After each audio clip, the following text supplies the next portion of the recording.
make you work. Make you stand up and close the door. That's a big ask.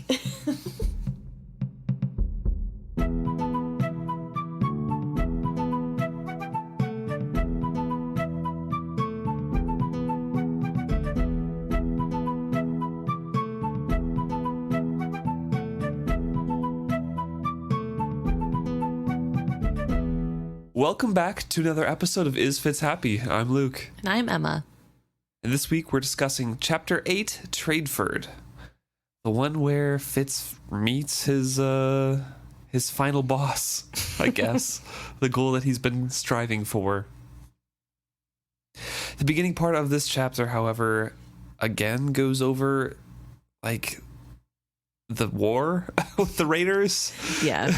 Well, it is a pretty big event that took a big part of history recently in narrator Fitz's childhood, I guess.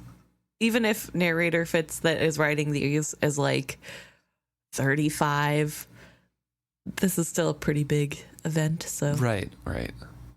It's just pretty much the same events that we've talked about, gone over a slightly different timeline and from a slightly different angle, mainly talking about how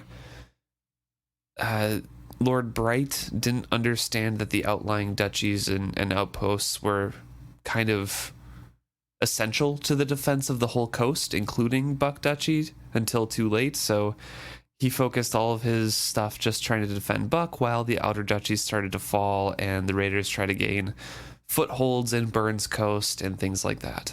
Right. I think what's interesting about continuously hearing about the same thing over and over again, just from slightly different points of view, it kind of puts me in the mind of maybe these are just different drafts of the same thing that we're reading, because we know Fitz likes to crumple up a lot of his work and throw it away. So it almost feels to me in this moment that we are reading take 3 or take 5 or whatever it is. Yeah. Which I think is interesting and maybe not on purpose, but a cool thing to be able to think about. And specifically Fitz, or the writer, we're guessing Tom Badgerlock at this point, writes that and points out that Duke Bearns of Bearns met his match and met his final end defending his coast and his keep from the Raiders. During this time period, they didn't really expect much aid from Buck Duchy at that point, and he did not hesitate to beggar himself of personal treasure, nor to risk the lives of his kin in his final efforts to defend his duchy. Neither his death nor the fall of Ripple Keep stopped his daughters from carrying on the resistance against the Raiders. And we see that later in this chapter, actually. Yeah. There also is brief mention about how the other coasts try to help Bearns where they can, but they have their own shores to watch. Yep, exactly. And so we jump back into Fitz traveling along, determined to go through this town we left him at. Right. So he is trying to straighten up. He's putting on a shirt. He is washing a little bit. And trying to. He thinks that, it smells a little bit mildewy or whatever, but, I'll air out while I'm walking through and it'll be okay. Right. And he's, brushing his beard and hair with his fingers, which, if anyone has tried to do, doesn't necessarily give you the most upkept look, especially, I'm sure, after not doing it for like a month. Right. So I don't know how clean he thinks he looks, but he thinks he looks okay, but not great. Right. He's thinking he looks like he's just someone who's been out of work for maybe a little bit, which clearly is not the case, as we come to find out. Yes, he has a solid backstory this time and sets himself up so he doesn't have any more issues coming up with a name or backstory, and continues on into town, which he realizes is bigger than he thought it was to begin with, and is kind of steeling himself to walk through and kind of reminds himself this is the fastest way through. I don't have to have a wolf to look after right now, so I'll just walk through town. It'll be fine. Right. It'll be fine, Fitz. It'll be fine. I also want to point out that this is the second chapter in a row where Fitz previously heard, hey, don't do that, and then starts the chapter off by doing whatever it was he was warned against. Last chapter, we heard that Regal is specifically looking for him and is offering big rewards for anyone who can find him. And the first thing he does is go right back to civilization. So at the end of last chapter, I do believe he mentions in his head that they probably won't know it's me because I don't have a wolf by me anymore. So I'm not right. Nobody will recognize my face that looks exactly like the king. Yeah. To be fair, though, he does not really recognize himself later on when he does get cleaned up. So right. Well, we'll talk about that later. Yeah. But still not the smartest thing that he's ever done. Although a lot of the things that he does are not the smartest Honestly, thing that maybe Fitz has ever mid-tier. done. Yeah. Mid-tier bad choice. It's just kind of a poor decision, but it doesn't go too poorly. So there's lots of people out and about having fun. It looks like a party here. And he kind of finds out that the leader of the town is having a wedding, the Kappa man of the town. And so they have free food that people can grab. There's music in the air and everything like that. And there's an elderly woman who notices him, takes pity on him, and says, "Go to the tables and eat, young fellow," she told me kindly. "Kappa man Logus has decreed that on his wedding night all are to celebrate with him. The food is for the sharing. Go on now, don't be shy." She patted me reassuringly on the shoulder, standing on tiptoe to do so. I blushed to be mistaken for a beggar, but thought better of dissuading her. So she slips him some money. Yes. And tells him, young fellow, you look hard on your luck. Go eat. Yeah. Free food. So he obviously looks like a beggar. And he's a little bit surprised, but is like, well, if that's what they think I am, I'll just roll with it. I can change my story a little bit. And not at any point during this does he think, maybe I look worse than I think. Right. He's just like, they have weird standards here. And goes and gets his free food. He has spent countless months readjusting his standards of society to that of a wolf who does not bathe. True. Yeah. So worse than wolves, actually. Right. And his clothes are pretty raggedy from the continuous wear. So. And haven't really been that washed. No. Or just kind of rinsed out not recently. With soap. Yeah. So he gets food. He is causing a minor disturbance because he looks like a beggar. And he smells really bad. But he's trying to get some gossip from the serving boy that's bringing him some ale. And he is asking where he can go to get a job. Basically just hears, go up to Tradeford. They have a hiring fair up there. And if no one takes you, at least you could get a job at the King's Circle building it, because they'll hire anyone on. Fitz kind of asks about the Great Circle because he doesn't know much about it. He's heard about it a couple times now. Right. But he doesn't know what it is, really. And this is kind of where he learns about it in the next few pages here. And the boy kind of looks at him like he's dumb and just says, "So all may witness the king's justice being served," and then walks away. Right. And that doesn't leave Fitz feeling super confident that it's a great thing, but he's more miffed that the little boy said they'll take anyone. And he's like, wow, I must look kind of bad then. Slowly starting to set in. Uh-huh. And slow is the emphasis there.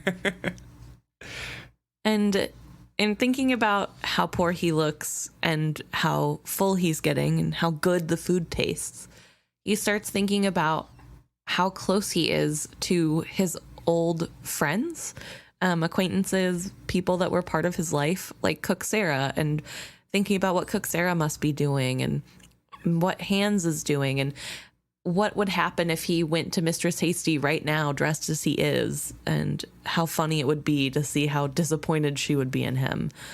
And then it all comes crashing down because he remembers that life is done. Loneliness completely engulfs him, sets in. Yeah. He's reminiscing, and all of a sudden that reverie is broken by a man shouting a string of obscenities. Not even the drunkest sailor I had ever known would so profane a wedding feast. Mine was not the only head that turned, and for a moment all normal conversation lapsed. I stared at what I had not noticed before. And so he sees off to the side that a cage is set on a wagon, and in it are 3 forged ones. There were 2 men that were, harassing them and yelling at them, and there's one woman with a cudgel trying to control the scene and get the men to stop harassing them, because the forged ones were going to go to the king's circle for whatever justice or mercy they may find there. The woman also calls for meat bones to be brought to them, as though that is food befitting of these people. And this is kind of something that sticks with Fitz, the treatment of these men. Yeah. He notes that these are not people who have committed a crime. These are regular duchies folk that just happened upon this unfortunate thing, and that they had this done to them. Yes, it's not their fault that they're like this. They're fathers and brothers and uncles, and to see them treated as animals really bothers him, or worse than animals. Mm-hmm. And he notes that he has killed them before, but not in a anger or rage or some kind of justification. It wasn't about them at all. It was about a swift mercy to them and more anger at what had been done. And through that conversation with the 2 young men that were harassing them to begin with, he gets context about what the king's circle is and the king's justice. Right. Because they claim that they want to be, one of them wants to be a champion in the king's circle, and that these forged ones are going to go to him. So Fitz is getting these flashbacks to Regal watching Fitz get beat up and tortured in the dungeons. He's like getting an inkling of what this king's justice and the great circle is going to be. Right. And so he's kind of disgusted and just slowly sinks back down and stares at his plate and doesn't really want to eat anymore. And before he can pick back up eating, his appetite is ruined further by, I believe, the same boys that were just messing with the forged ones, because their fun has been taken away, so they have found a new toy to play with.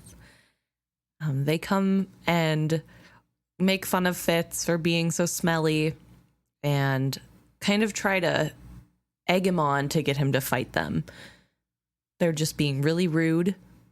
They're talking about how he doesn't really belong here, and the only job he would find is as a scarecrow in the fields. And this really sparks an anger in Fitz, one that he hasn't felt in a long time. Yeah, he says, there was an edge of fear and that invisible quivering that ran over me when I was challenged. I knew, too, that at times it became the trembling that presaged a fit. But something else built inside me as well, and I had almost forgotten the feel of it. Anger. No, fury.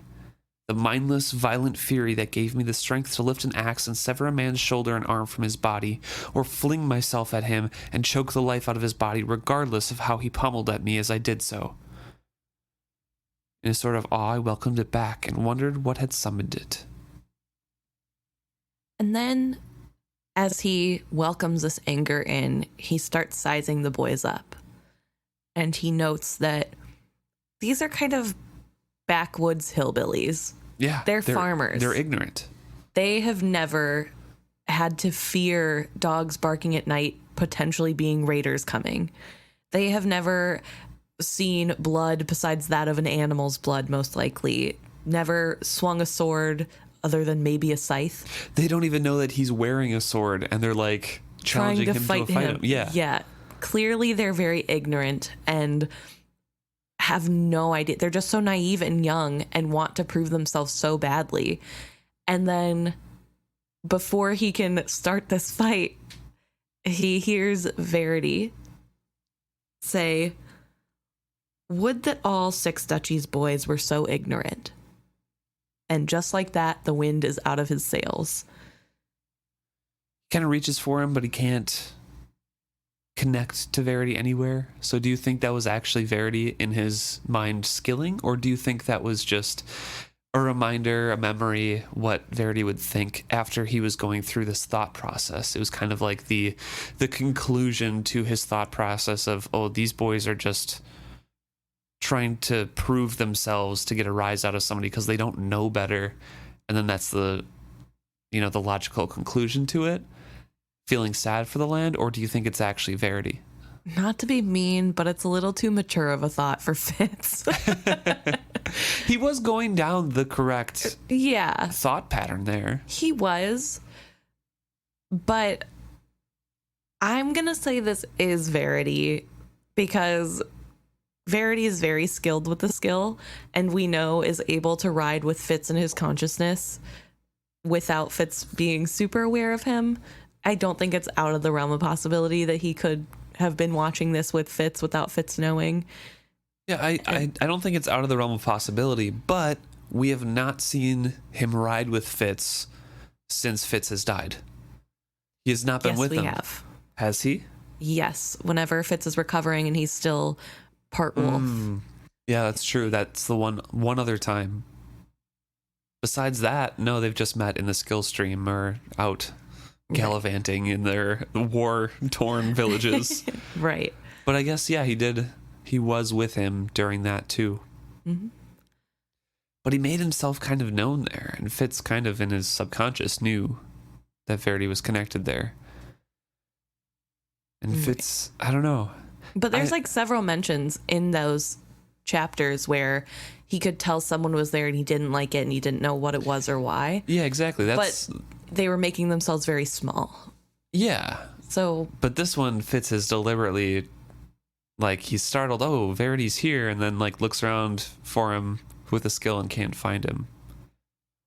I don't know. I don't know either. I don't know. It's just, it's hard for me to think that way because it's set up like Fitz is having the correct thought to come up with this, but it is so out of nowhere that I tend to lean towards what you're leaning towards with Verity actually saying that. Right. But I don't know. There's just enough doubt in my mind. That's fair. And, I like, mean, a lot of lack of evidence either way. It is ambiguous, but I like to think that whenever Fitz gets too worked up, Verity knows and kind of figures out what's going on and then tries to calm him down, and maybe he's too distracted to stay for long, but right. I don't know.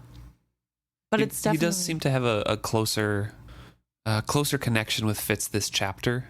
Right. At another point as well. So I don't know. But whatever the case, whoever thought it first, Fitz realizes that it's true and he walks away.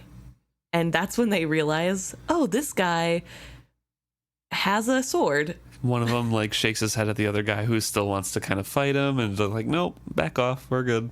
Right. And he decides he won't be used to help them prove their manhood. He maturely walks away. Right. I'm very proud of Fitz. He has grown up a little bit. And so he goes for the waterfront, and he's thinking of the future here and the land and the people, and puts the blame squarely on Regal, and is thinking about preparing for him. He wants to go to an inn. He wants to take a bath. He wants to clean up. He wants to shave. He wants to let Regal look at him, at the scars that he had put on him, and let Regal know who had killed him at the end. He wants to do that. He wants to prepare. He wants to look like a man and live like a man for, the next night. Right. And he specifically says, let it be known that the Fitz had come back from his grave to work a true king's justice on this would-be king. Because again, Fitz is placing squarely all of his anger, all of his frustrations and guilt and everything at Regal's door. Right. And we know that Regal is a piece of garbage and deserves a lot of that. However, he is placing a lot of his anger and a lot of his personal frustrations and guilt at Regal's door as well that are not deserved and need to be worked through a different way. Yes. But this is Fitz's end goal, and that's... And it helps him... his single-mindedness. Yes, stoke the fire to keep going. He finds an inn. He passes up a couple of them, but finds an inn finally. And despite some trepidation, the innkeeper allows him to rent a room with his money and get a bath with soap. And he says he's going to wash his clothes as well. So don't worry, I'm not going to track any vermin in. I'm on my way for a guaranteed job in Tradeford. And the innkeeper's like, oh, okay. You have a job waiting for you. Right. You must be an honest man. He also does make the caveat that the bath has to come first. Right. True. And they have a little small talk there, but finally Fitz washes his hair twice before it runs clean. He scrubs himself. He shaves off his beard. He says the water that I left in the tub was thicker than the chalky river water. Fitz. Ew. Ew. Did we not, 3 chapters ago, talk about how even wolves keep themselves clean? Yeah. Fitz, that's gross. I'm glad he's finally clean, though. Also, he says, for once I went slowly enough with my shaving that I only cut myself twice. Well, we know that Beer constantly says that you just go too fast. I don't cut myself at all. What's your problem, Fitz? And he says this is the first time in months that he had seen himself. And he describes himself a little bit. And he is gaunt. He has only had a diet of basically meat. Mm-hmm. And some greens that he can forage along the way. But it doesn't leave a lot of meat on his bones in general. Right. You can see some of his ribs. He has defined cheekbones that are reminiscent of chivalry's portraits. Mm-hmm. And he is kind of unrecognizable at this point to himself. Right. He also has the white streak of hair that grows above where he was hurt, which he believes ages him. It probably does with the scar as well. Right. I vaguely remember a comment in the future that people think he's older than he is too, just from looking at him. Right. I don't know though, because he is 17 to 18 at this point. And yeah, he has a strip of gray hair, but probably no wrinkles. Maybe a little bit from sun damage because he doesn't obviously wear sunscreen. For the past, months he's been outside. I guess. Exclusively. But even still, it would take a couple years of that to make you look old. You know what I mean? Yeah, yeah. He's still, yeah. So, I don't know. But I guess maybe ages him now he looks 25. And right, yeah. And to him still, that probably seems old. I don't know. 6 years older or whatever. You know? Right. 7, whatever. It just makes me laugh when I hear him say that. But I do want to say, Fitz isn't a super reliable narrator. So maybe to him, he looks different than what he remembers. But that doesn't mean that he looks that different as a person. I don't know. I feel like it's hard for me to accept that anyone would look at him and that knew him before and not immediately know who he is. Well, no, yeah, I don't think that. I think, Regal would instantly recognize him. Verity and Chade and Beric would all instantly recognize him and things like that. But if you're given a description or had seen Fitz as he was beforehand but didn't know him well, you probably wouldn't recognize him at all now. Hands, I don't know. I feel like Hands would absolutely know that was Fitz. We have a chapter where he does meet Hands in the future, and I think Hands goes and snitches on him because this is a man returned from the grave who did dirty magic kind of thing. So I don't blame Hands in that. But I'm pretty sure Fitz has to say that it's me. It's Fitz. Well, in order for him to do that, Okay, now that I'm thinking about it, why would you think somebody that was dead is standing in front of you if they're just a little bit different looking? That's very similar to Fitz. Mm-hmm. Unless you very much knew him, in which case, if you think he's dead, so, I don't know. Maybe it isn't that unrealistic, but I just feel like he can't look that different. I don't know. He's settling in for the night, trying to fall asleep. He's the only person in this room with 4 beds, of which he says he's grateful for. He's feeling alone because there's no Nighteyes around him. And he's trying to sleep, but he's just staring at the ceiling and he can't quite fall asleep. He's wants to reach out to Nighteyes, but says, no, I can't do that. You know, tomorrow I'd be in Tradeford to assassinate Regal, which he can't help me with. He can't be in town with me. And after that, if I was still alive and he wanted to, he could come to me after that. But tomorrow is something that Fitz has to do by himself. So he's kind of settling into that conclusion that he's alone for the next day and a half. Right. The next 2 days, whatever it is. He also notes that his decision to kill Regal doesn't ever waver. It's just his confidence in succeeding that wavers. And that makes me so sad because I just really don't... I think he knows this is a bad idea. He knows he should not be doing this, and he's doing it anyway. I felt more alone than I ever had in my life. Even in Regal's dungeon facing death, I had been able to reach out to my wolf. Now on this night, I was alone, contemplating a murder I was unable to plan, fearing Regal would be guarded by a coterie of skill adepts whose talent I could only guess at. I felt chilled and sickened whenever I considered it. My resolution to kill Regal never wavered, only my confidence that I would succeed. Like he knows the odds that are stacked against him. Right. Like you said, like he doesn't know if he can succeed in this, and that scary moment of just dwelling on the coterie itself is enough to keep him at bay, let alone the guards and, you know, Right, everything else that's right. surrounding him, or Regal himself or his henchmen. Right. It's just like the coterie itself is there. Well, yeah, because of the torture he went through with Will. Well, yeah. It would be so scary. But that's what I'm saying is like, buddy, then don't do it. Like, I'm sorry, Fitz. Please don't. But he can't hear me, so on we trek. He is in his own head about Will and the coterie and his confidence and his willingness to go to kill Regal, and he's just back and forth spinning himself in circles, just trying to logic himself in and out of like, is this his influence on me? Is this not? Should I do the Right. opposite thing? Well, he wants to reach out with the skill to see where Will is, but then thinks that's Will telling me to do it. So it is this very scary thing where who knows? Because Will is very powerful and he is able to make himself almost unknown.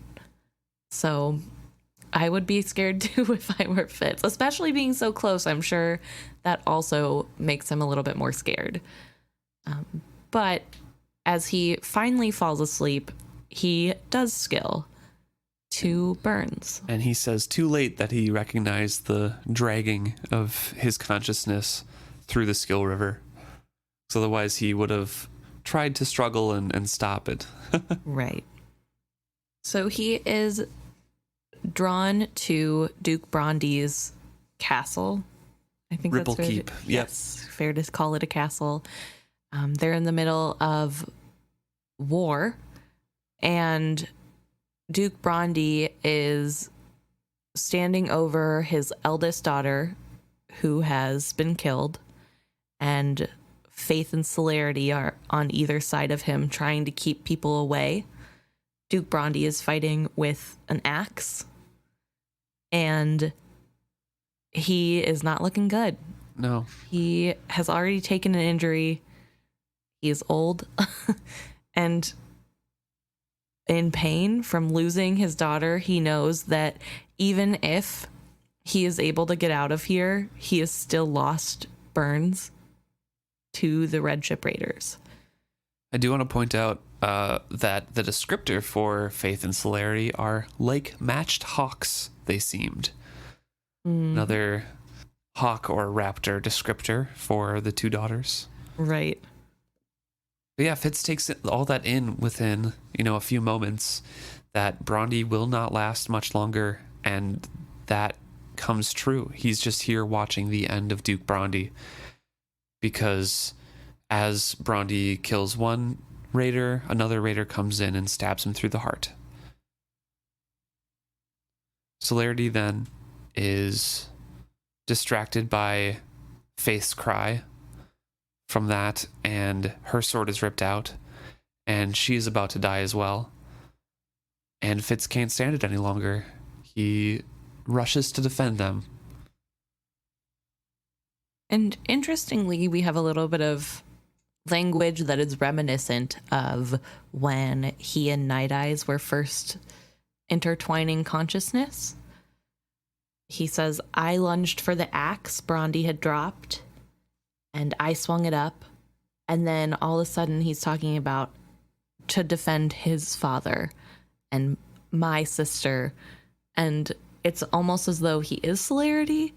But, I mean, he is in this moment. But it's interesting that the language is so similar to when he and Nighteyes are. It's not the same as our or we, but this seamless transition into something else. He is no longer just Fitz. He is something else. Yeah, that is a good distinction to make, because there is a clear cut line between the two, with the wit being we and our, and it's as one being, but it's a collective. And this skill is always I, even if you're stepping into their life. It's just a singular thing, which is an interesting distinction to make, but it is a clear distinction between the skill and the wit. Right. And interesting because while there's this my father, my sister, there's also Burek would be proud of this move. And so Fitz is there too. And there's no distinction. There's no weird, like, why would Burek think that? Or,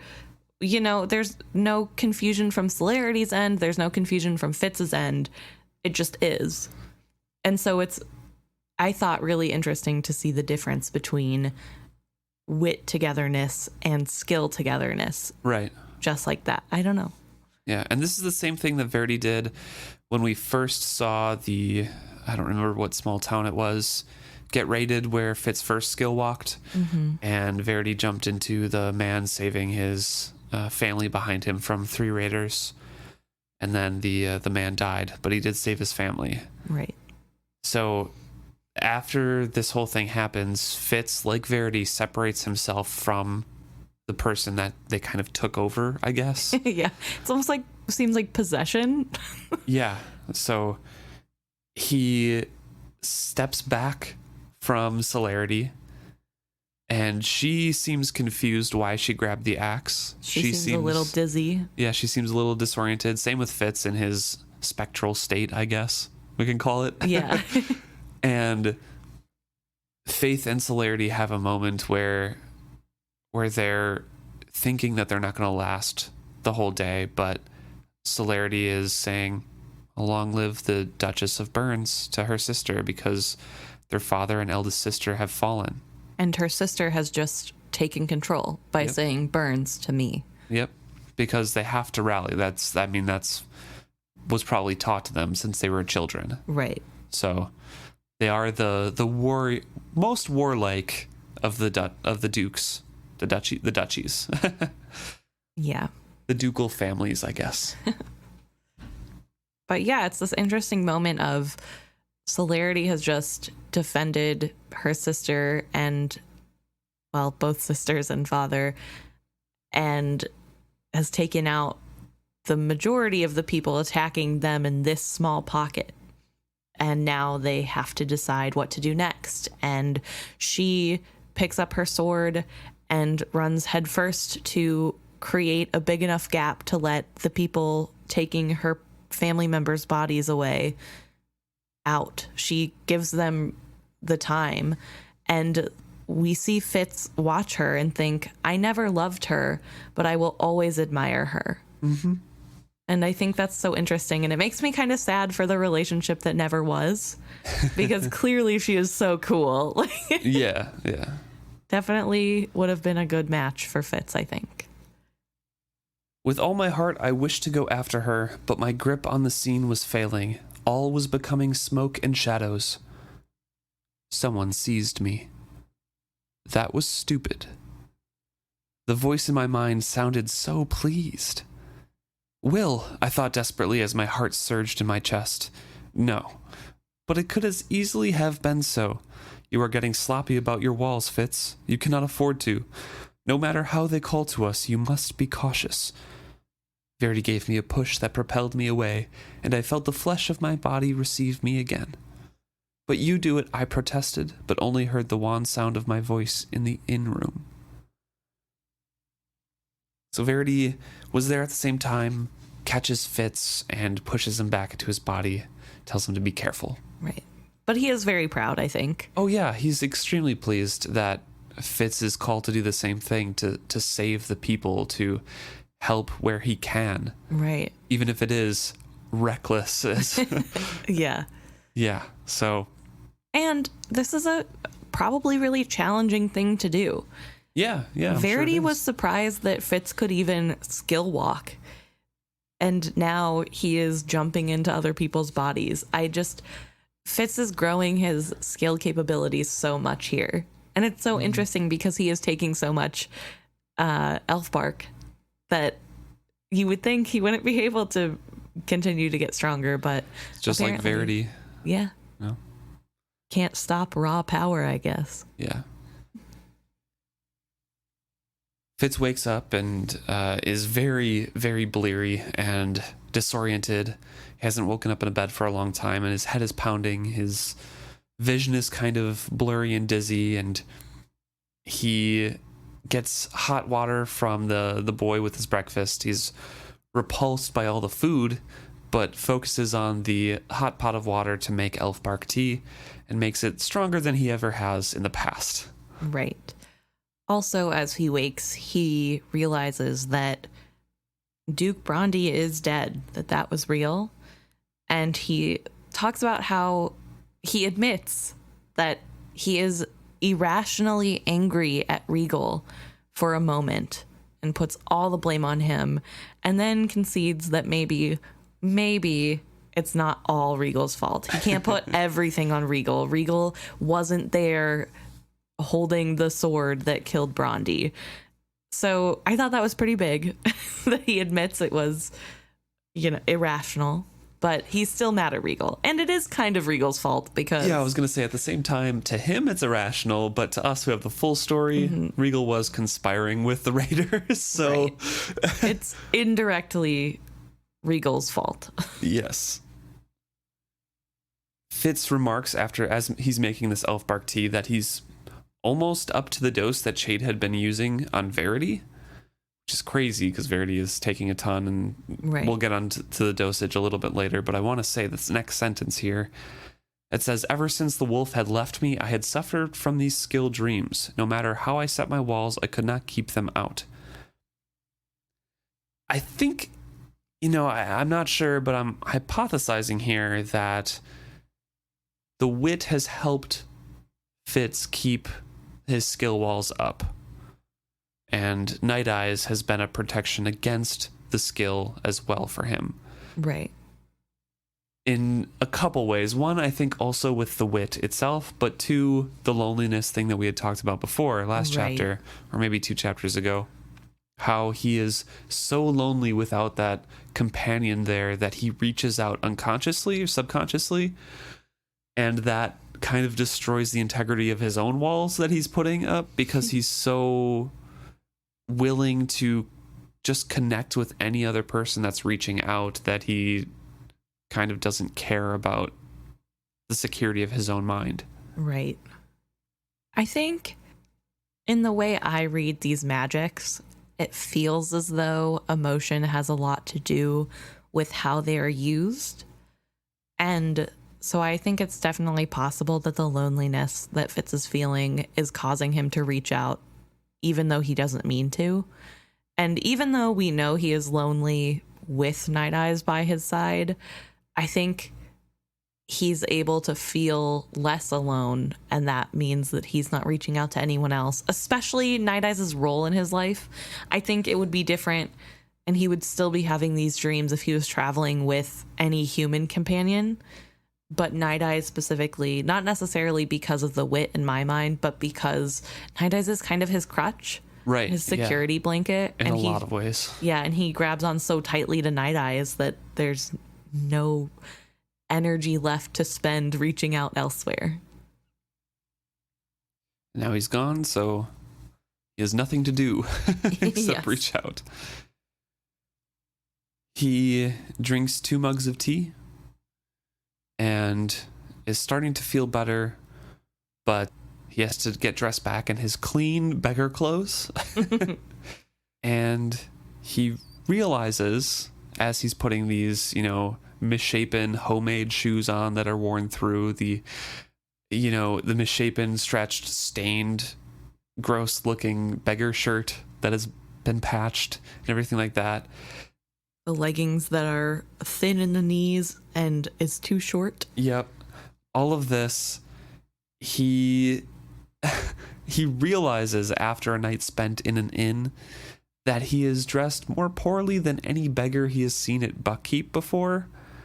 So he's not really surprised that people treated him with such disgust and pity. And that's a big change from what he had thought the day previously going into town. Right. I think it's definitely one of those things where he has been away from people for so long that it's just a silly human thing to focus on. And why would he think too hard on the clothes? He's never been a big clothes guy anyway. So why would clothes matter? And then the familiarity of humanness, of sleeping in a bed, not in the field, of eating real food, I think just puts in perspective again what being a human is and how different that is from if you just live in the wild. And yeah, it's a shock. And Fitz says it makes him cringe just thinking about the fact he has to walk downstairs in front of people in these clothes. So big change from the boy who hated dressing nice. Yes. I mean, that doesn't mean he wants to dress nice, but Just acceptable, you know? Yes. He also says he feels a moment of alarm as he's packing his bundle when he realizes how much elf bark he had consumed in one draft. I felt alert, no more than that. A year ago, that much elf bark would have had me swinging from the rafters. I told myself firmly it was like my ragged clothes. I had no choice in the matter. Fitz, you do have a choice, but also it is kind of scary. It's like I always kind of viewed elf bark as like a coffee with a painkiller in it. Like if you took a few Tylenol and then chased it with a few shots of espresso kind of thing, Right. you would get really wired up, and then the crash at the end would have you depressed. But this is as if he took 3 shots of espresso and was kind of just waking up a little bit more in the morning than normal, and that's it. He brewed the espresso with 5-hour energy. Yeah. And still is like, I'm a little tired, I think. Yeah. So a little bit of addiction, a little bit of a tolerance build up there that should not be, because he relies on it way too heavily. Right. But also his pain from those headaches is from his injuries as well. Right. It's from his crack in his skull that is also growing that white tuft of hair. Right. Also, I think it is interesting to point out that he still has the negative effects just as bad as he did the first time he took elf bark. So that feels like a pretty good indicator that it's not a very good drug to be using, because you're not getting much out of it and you still have to feel really crappy at the end of it. So not great. So this, this depression, this gloomy feeling sets in, and he's thinking about the future of what chance do I have of getting past Regal's walls and guards and making an end of him. And all of these sorts of things, it's a poor way to begin the day. Brondy's death, Bearns' duchy falling, and his beggar's clothing, his scarecrow clothing, as he calls them, and the elf bark crutch, thinking of his addiction there. And he's like, I hope this is just the bleak spirit of the elf bark after all, and not me actually thinking like this. He's up against a lot here, and he's planning on a lot. And he's really hoping that it's just the drugs. Yeah, which Unfortunately, I don't think it is fully just the drugs. No. I think he is a pretty depressed person, so... I think all of that in the back of his mind is just coming forward with the elf park. Yes. It's like the opposite of antidepressant. It's pro-depressant? I don't know. And so he's walking through town, setting out towards Tradeford, and at the edge of town, he sees an unsettling sight. 2 gallows, a body dangled from each, and then there are other structures as well, a whipping post and 2 stocks. So they're recent by the construction and the wood weathering, and he's concerned because the duchies are getting more brutal.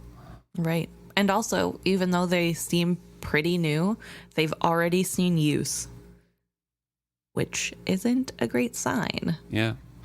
And so he's thinking about all of this kind of thing, and then he wonders where Chade is, because if they did manage to capture him, what would happen to him? Would he get a clean end? He doubts it. Right.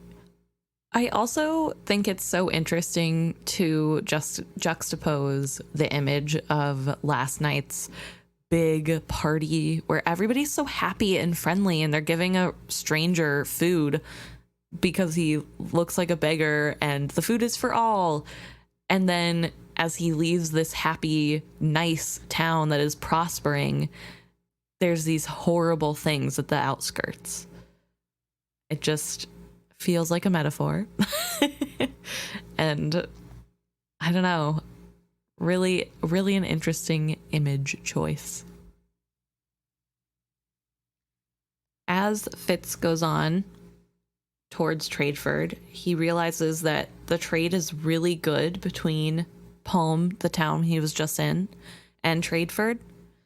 That there are grain fields and orchards and cows and horses and beautiful homes, and everything is in shape.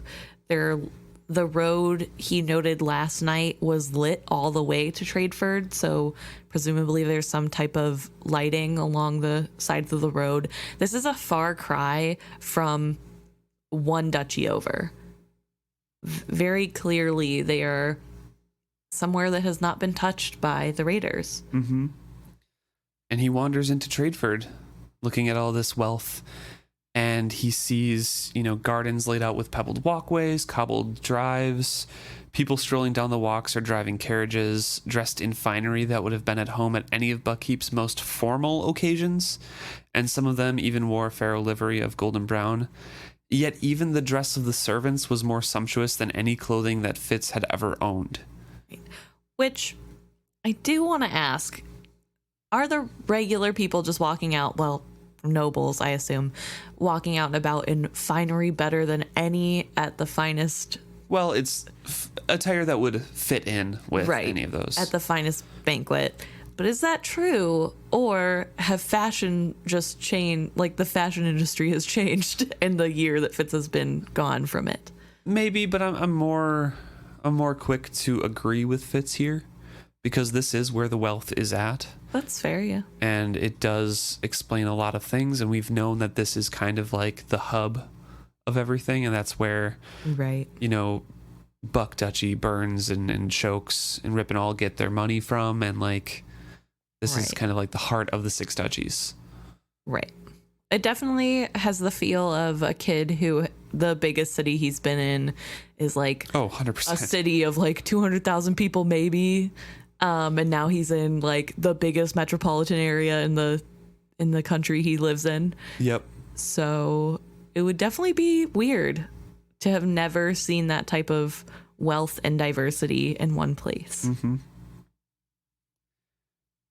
And so he's kind of thinking about Regal in this new contextual sense.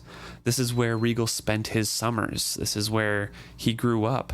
This is Regal walking through all of this finery, all of these genteel looking folk and the merchants and everything like that, with all this wealth and the greenery and the fine clothes, and then every single fall going back to the winter storms of Buckkeep on the coast. In a grubby little port town. Yeah. And Fitz says, I suddenly felt an inkling of understanding for Regal. It made me angry. It is good to know well a man you are going to kill. It is not good to understand him. I recalled how he had killed his own father, my king, and steeled myself to my purpose.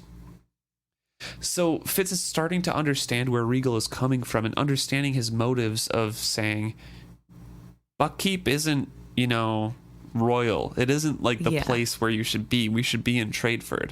It doesn't excuse everything that Regal has done, of course. No. And it doesn't do that in Fitz's mind, but it contextualizes a little bit more of Regal's disdain for everything in Buck Duchy. Right. Because this is, like, what they're describing here is super nice. Right. Like, it's super nice. It seems amazing.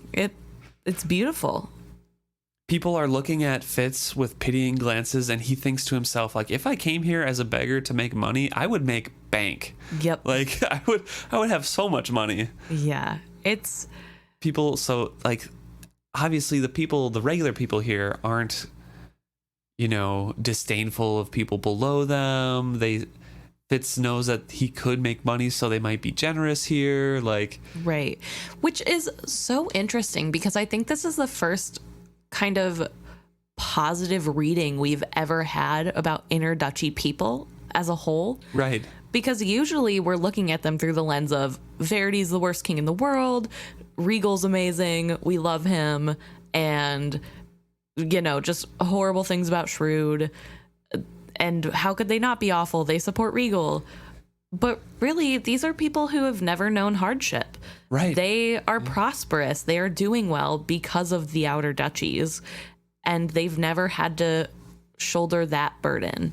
The only thing that is really keeping them down is the hundreds of year old war where, that Buck Duchy king annexed them and made them into a duchy themselves. Right.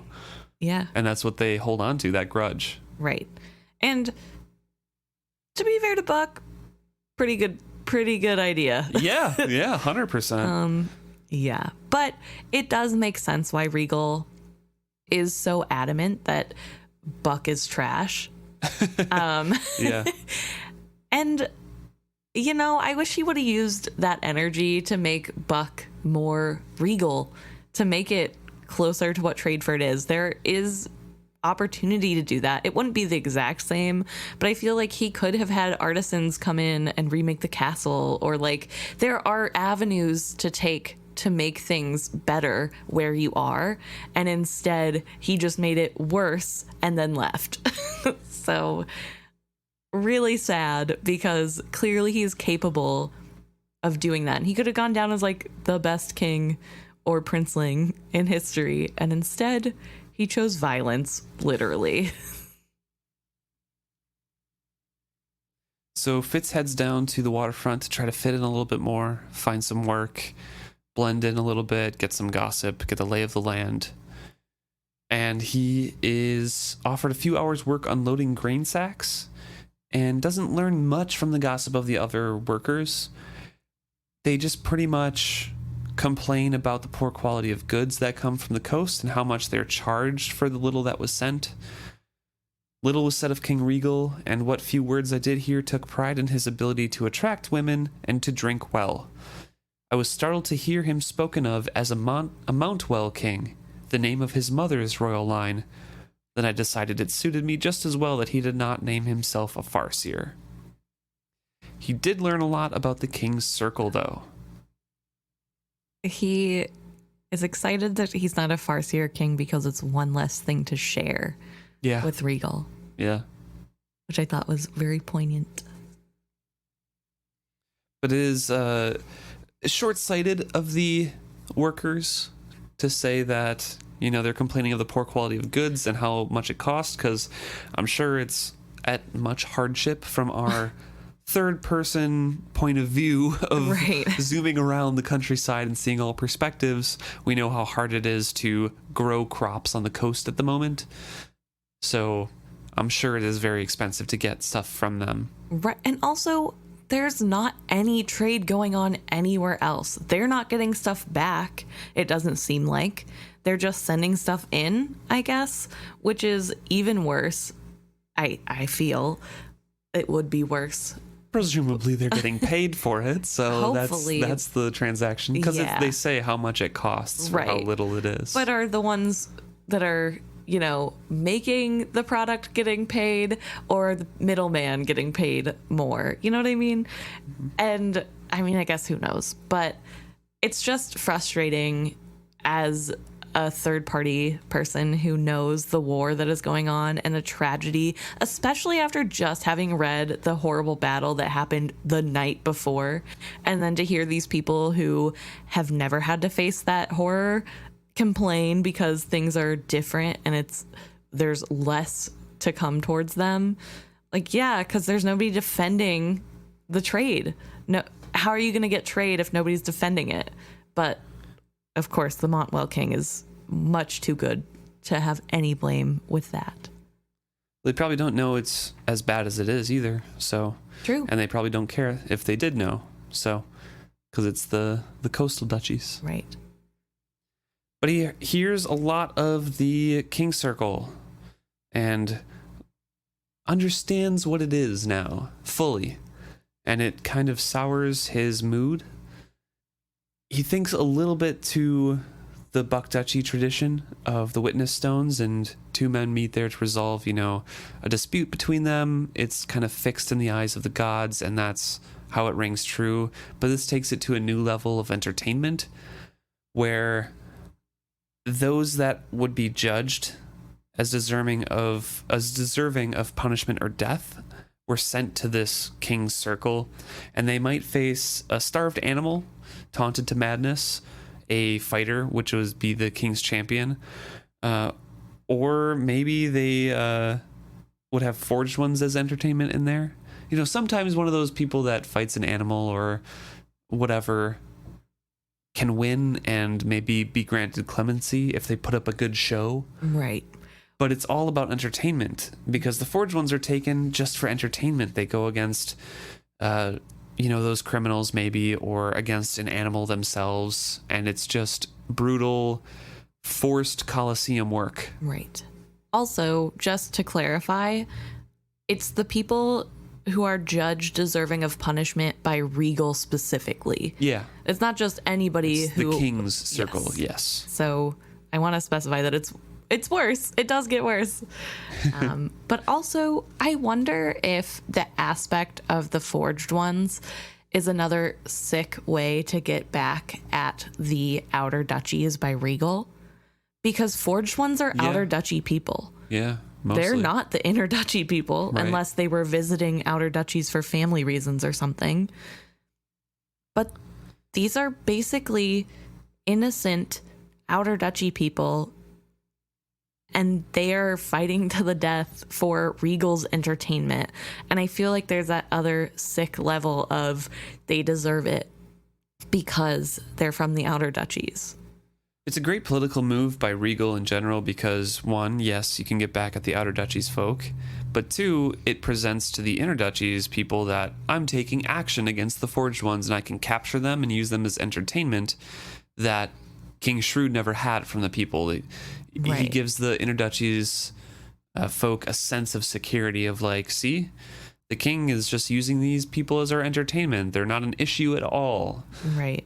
Or these things, I guess I should say, because they're not viewed as people anymore. Right.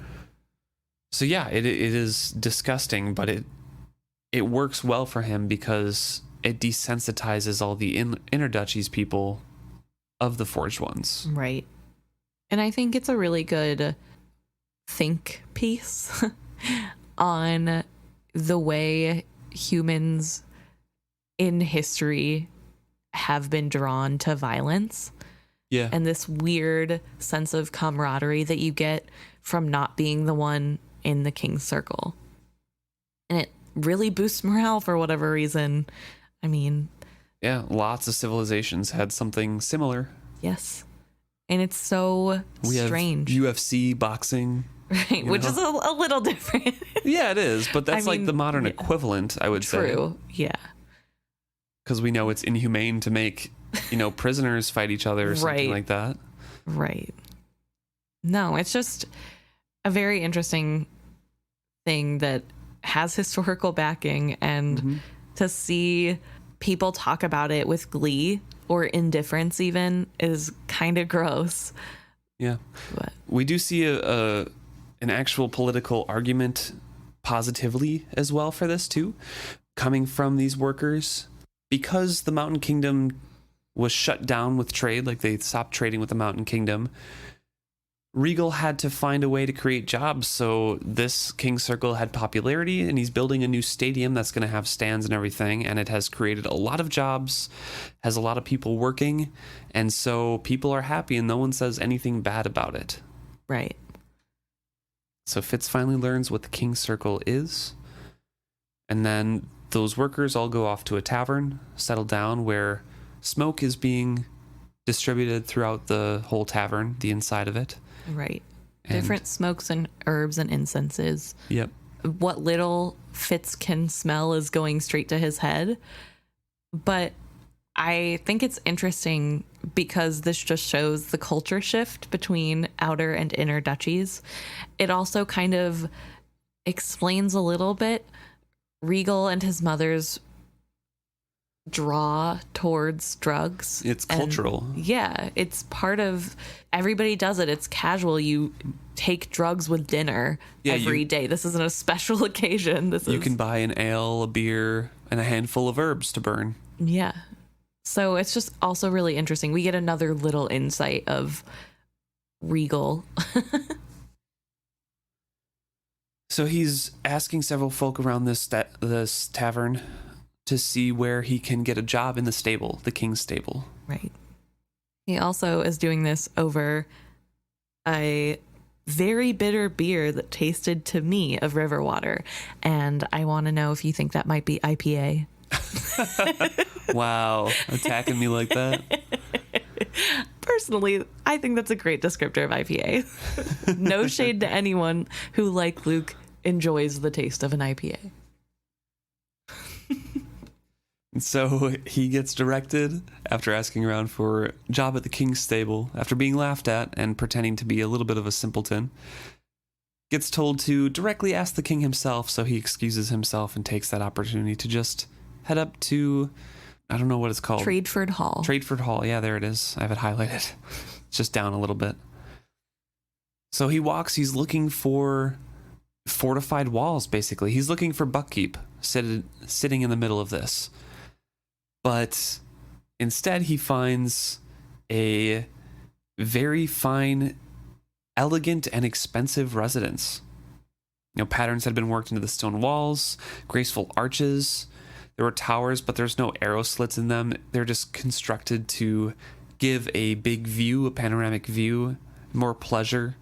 There's walls too, but they're low, fat stone walls, mossy or ivied, with nooks and crannies where statues were framed by flowering vines. There's 100-year-old trees lining the walkway that somebody had the foresight to plan and plant. There's narrower walks and drives with lily ponds and fruit trees, and it's more acreage than a good-sized farm, and it's gorgeous.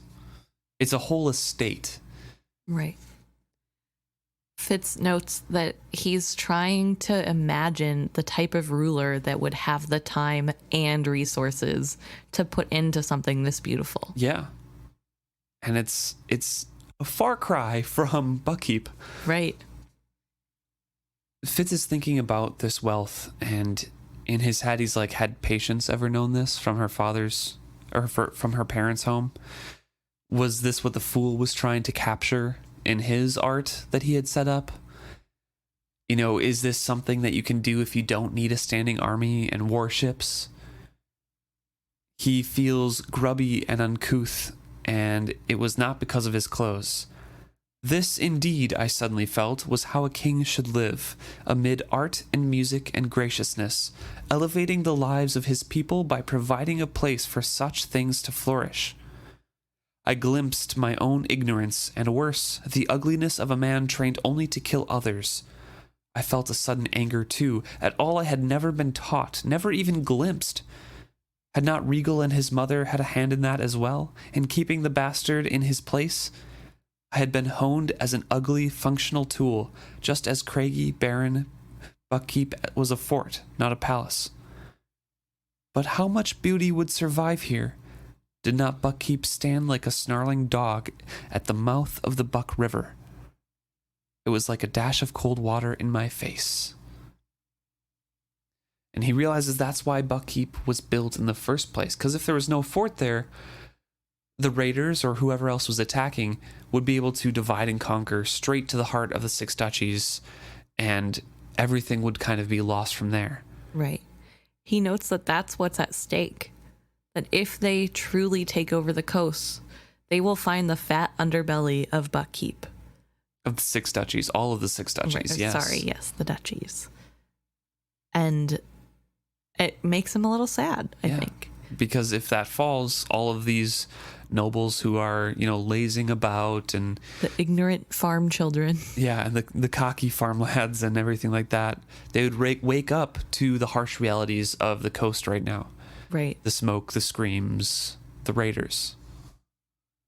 And they wouldn't have any castles to run to, no guards to fight for them because this wasn't built to be a castle, a fort. The coast is the defense. If you think of it like a big castle, the coast is the walls, and this is the inner bed chambers. Yeah. If you breach the walls, you're going to go straight to the bedrooms and get the rulers. Take it over, yeah. And he wonders, in realizing how close this is to ending, if in the last moments these people will blame Regal finally for cowering away instead of fighting like he should have. But he intends to kill that king first. And he starts analyzing Tradeford Hall. Yep. Trying to figure out the easiest and most unnoticed way to get in. Before nightfall, I would find out all I could about Tradeford Hall. He, in this chapter, kind of just reaffirms himself in his feelings to kill Regal. Right. Even though if he's wavering on, the percentage chance he has to come out alive on the other end, right. He still wants to confront Regal either way and feels like he needs to. He needs to come face to face with him, have Regal see who it is, and try to face his demons. It feels like to me that Fitz is thinking in his head, this is the only way he can move on.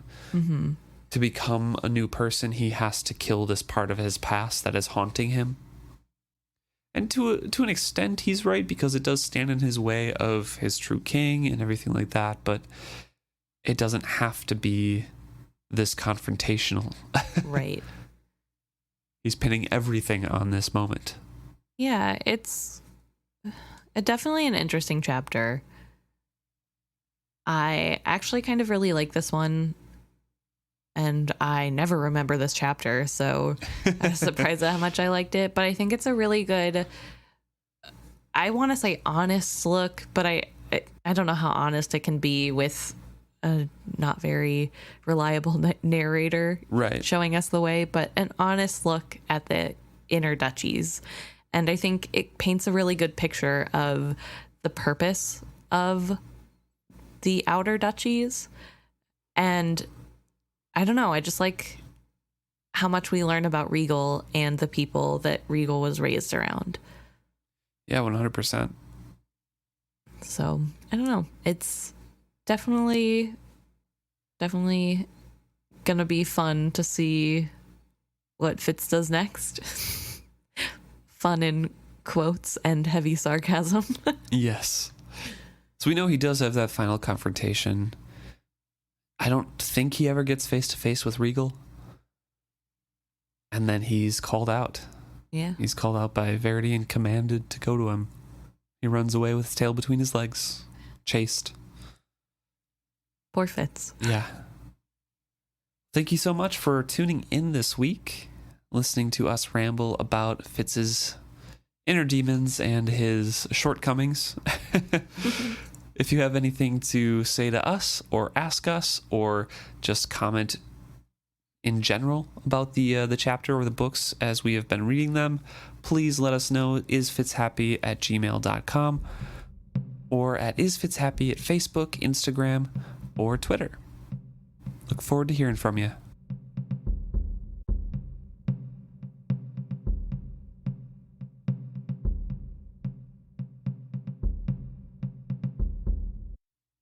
Time to get down to the nitty gritty.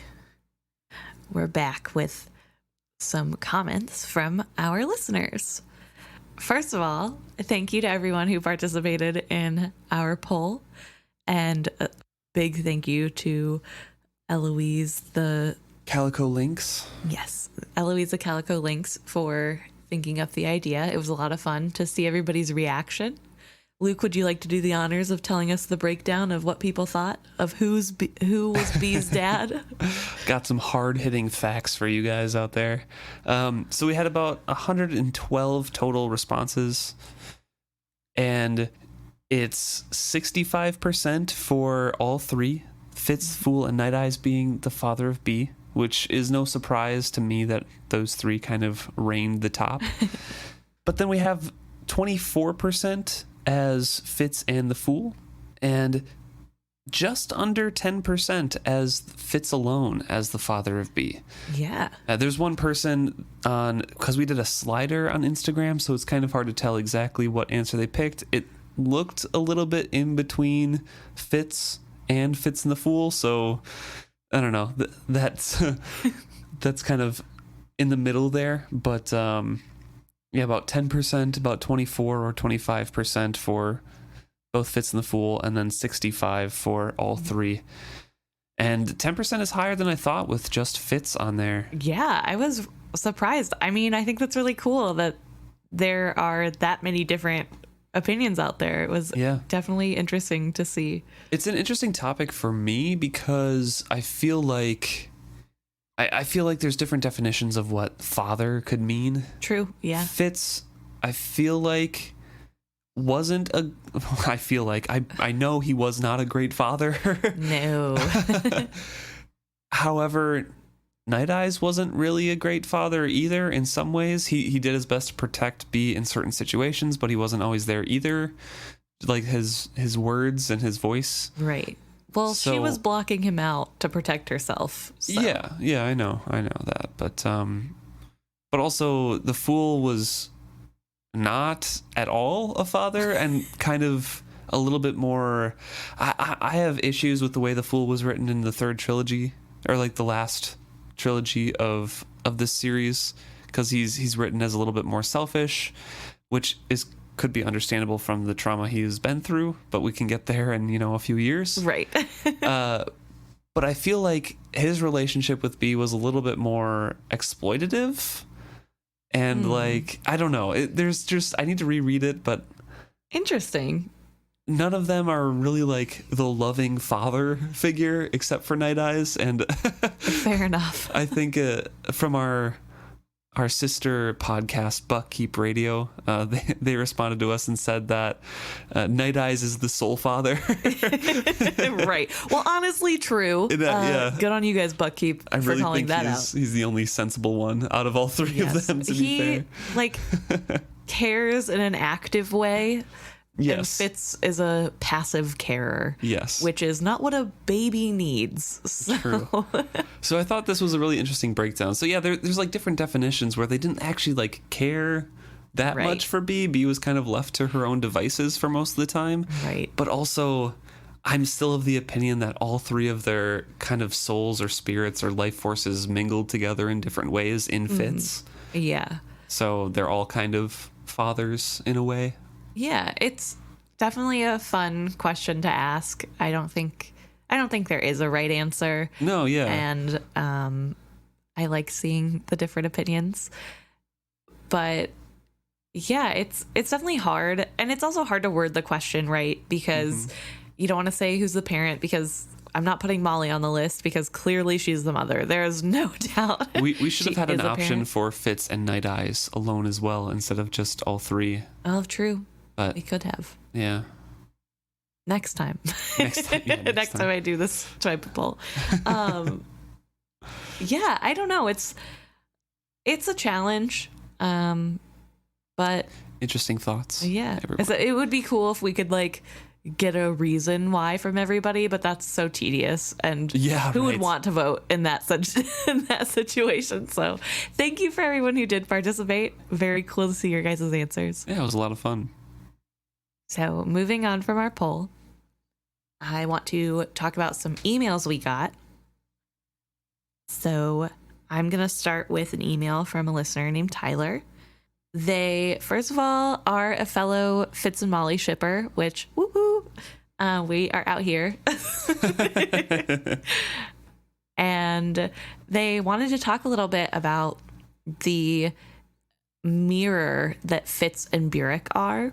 Yeah. And how the more you look into it, the more you realize how mirrored they truly are. They start from the very beginning where Fitz is caught by Burek running through the streets with a dog, dirty and a thief, and is probably part of the reason why Burek cried, because he thought of himself. That's how Burek started. He didn't talk, and he was a thief on the streets with a dog. They both kind of have that similarity, and as they grow older, obviously there is the similarities between Patience and Molly, and they're in their love life. Yeah, which we've talked about a little bit. Yes. And Molly has directly compared in the text as well. Yes. And they bring up a very good point that both men do not give the option to the women that they are pursuing. Fitz gives up on Molly because in his eyes, she would be better off with Burek. And in the final trilogy... With the other man. Right, with the other man. Doesn't know that it's Burek, but... Well, later, he does know it's Burek. Later, yeah. He still says, like, she'd be better off with him. I'm not going to tell her I lived. Yeah. So this later becomes a conflict because Molly rightfully gets mad and said, oh, so you both decided this. Because Burek, as he dies, spoiler alert, says that... she would have left him for Fitz, but he thinks he was the better husband for her and who she needed. And this really bothers her because that's not their decision to make without her. It's her choice, and it's not fair to take away that from her or to diminish her love for Burek and their marriage by saying she would have left him for Fitz and deciding that between themselves. So it's very interesting, which we see less with Patience, but they summarize that it's probably from text pretty evident that Patience also liked Burek still. She probably wouldn't have cared much what he was doing if she didn't still have some type of feeling towards him. And she was also not given the agency to decide if Burek was a good match or not. And so it's like very interesting just seeing all the different ways that their lives come together. They were both injured at a young age and then go into this limbo of not really being able to mature or move forward. For Fitz, that's obviously Regal's dungeon, and then partially forging himself in the Girl on a Dragon. For Burek, that's the hunt with the boar, and then himself. Being stuck with duty to Fitz, so he's not really moving forward maturity really either. But it was just really in depth and really thoughtful and really cool to see all these different instances where time and again Burek and Fitz are following the same path. They are just more modern version of one another, and they continue that cycle, and they're just circles. So I thought that was really cool and a very interesting read. So thank you, Tyler.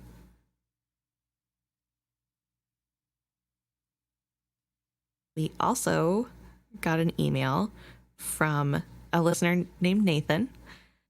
They wanted to talk a little bit about aphantasia, which, as a reminder, is where certain people do not have the ability to picture things in their mind.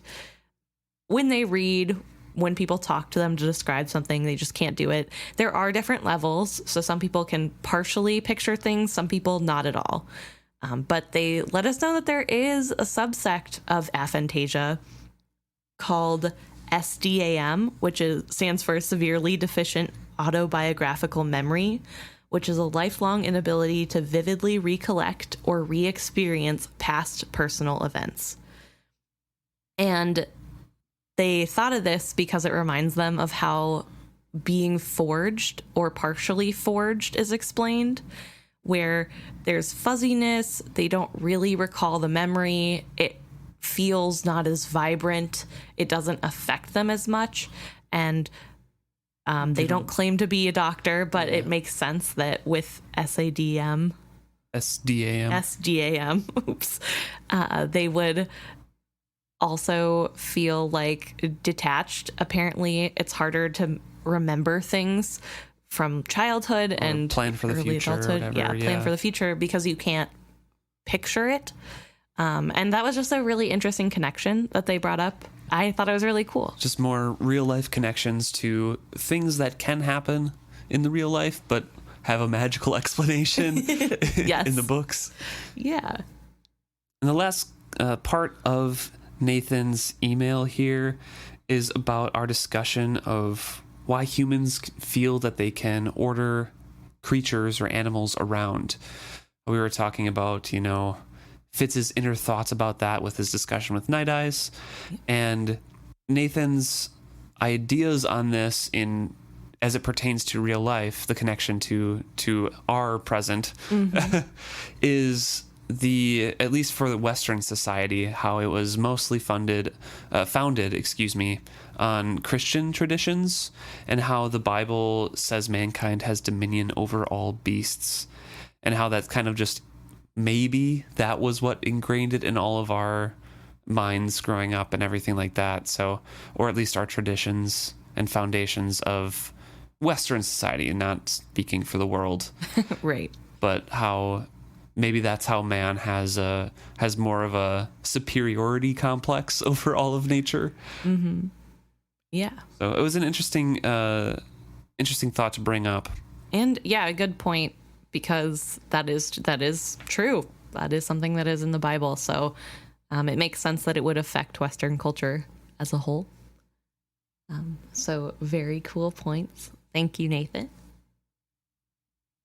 And finally, just a quick shout out to Ellen, who had a funny theory that last episode, when Fitz decides that he's going to go towards Regal anyway, maybe it was Will's plan all along, that he's skilled in that suggestion, that it's safe. Yeah, because if that Will would never expect it if I went straight to him. Right.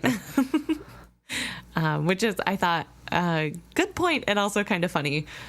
But also, if it's true, kind of scary. Also, yeah, very scary. I wouldn't put it past Will for sure. But yeah, it was a good point. So thank you, Ellen, again. Thank you to everyone who reaches out. We love hearing from you guys every week. It's really crazy to me that people outside of ourselves hear us talk and then want to talk back.